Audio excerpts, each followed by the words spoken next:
Pada zaman baheula, lahir seorang bocah dari Bang Piung dan Pok Pina yang diberi nama Salikun atau biasa dipanggil Pitung yang artinya penolong. Bang Piung sangat senang dan berdoa biar Salikun kelak menjadi bocah yang soleh. Si Pitung rajin dan juga baik hati sama masyarakat di kampungnya. Masa remaja Pitung layaknya bocah seumurnya. Dia punya sahabat yang bernama Ji dan Dul. Lumayan lama Pitung giat belajar ngaji dan silat sama Haji Naipin, seorang ulama berada di kampungnya.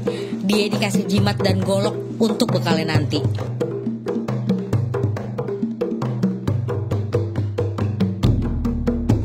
Suatu hari, Pitung lihat centeng maksa warga kampung. Dia ngejual tanah mereka sama tuan tanah dan ngejodohin anak perempuan mereka dengan company Belanda.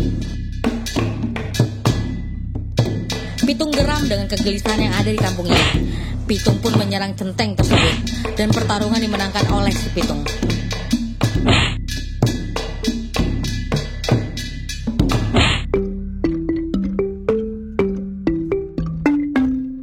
Haji Naipin minta tolong sama Pitung biar ngejualin kambing ke pasar. Rasanya Pitung kagak enak. Dia ngerasa diikutin pas jalan ke pasar. Sampai di pasar, Pitung langsung ngejual tuh kambing.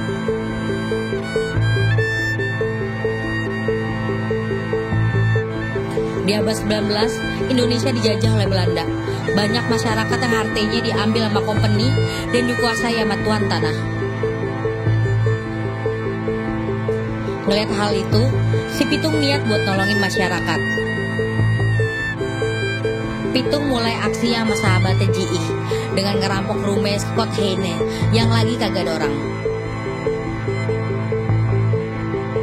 Scott dapat kabar kalau rumahnya dirampok, kagak tahu siapa yang ngelakuin. Pas banyak kejadian, identitas Pitung kesebar. Scott merintahin centeng buat nangkep Pitung, tapi hasilnya sia-sia. Scott merintahin Mujeran, teman lama Pitung yang gabung sama Belanda, buat ngejebak Pitung dengan ngajak silaturahmi ke kantornya. Pitung nerima tawaran si Mujeran. Sampainya di kantor, Pitung disambut sama Mujeran dan pasukannya. Lalu Pitung ditangkap dan dimasukin ke penjara. Pitung nyeselin ulah temennya yang jebak dia ke penjara.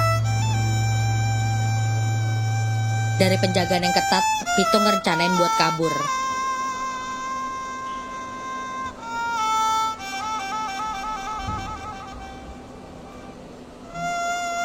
Pagi hari, suasana penjara menjadi rame karena kaburnya si Pitung.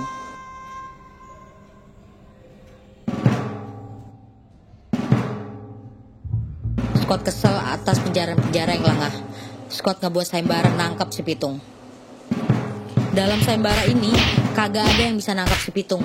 Hasilnya, mereka cuma dapat luka-luka karena berantem sama si Pitung. Scott ngedapetin kabar gimana cara buat ngalahin si Pitung.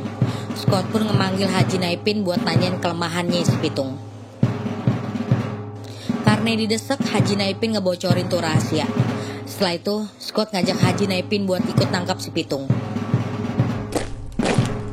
Scott bergegas berangkat buat ngejebak Pitung di kuburan Cina di daerah Tomam.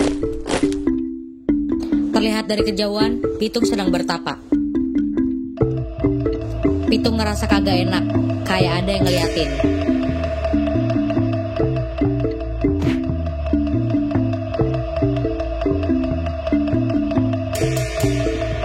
Kemudian Scott sama pasukannya ngepung Pitung dan nawarin Pitung buat nyerahin dirinya.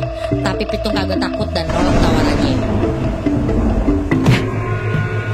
Salah satu pasukan Scott ngelepasin tembakan ke arah kakinya Pitung. Tapi Pitung tetap kuat dan berdiri dengan perlawanannya.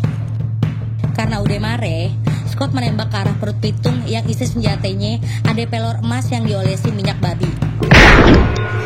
Pitung jatuh dan ngeluarin banyak darah. Dia sempat ngelawan, tapi pasukan Scott terus nembak ke arah Pitung. Karena kasihan, Scott ngebawa Pitung ke rumah sakit. Di perjalanan, Pitung meninggal dunia. Jenazah Pitung dikuburin dengan dipotong jadi 2 bagian dan dikuburin dengan jarak yang jauh. Kuburan Pitung dijaga ketat sampai 14 hari. Karena ada firasat kalau kagak dijaga, jasadnya bakalan bangkit kembali.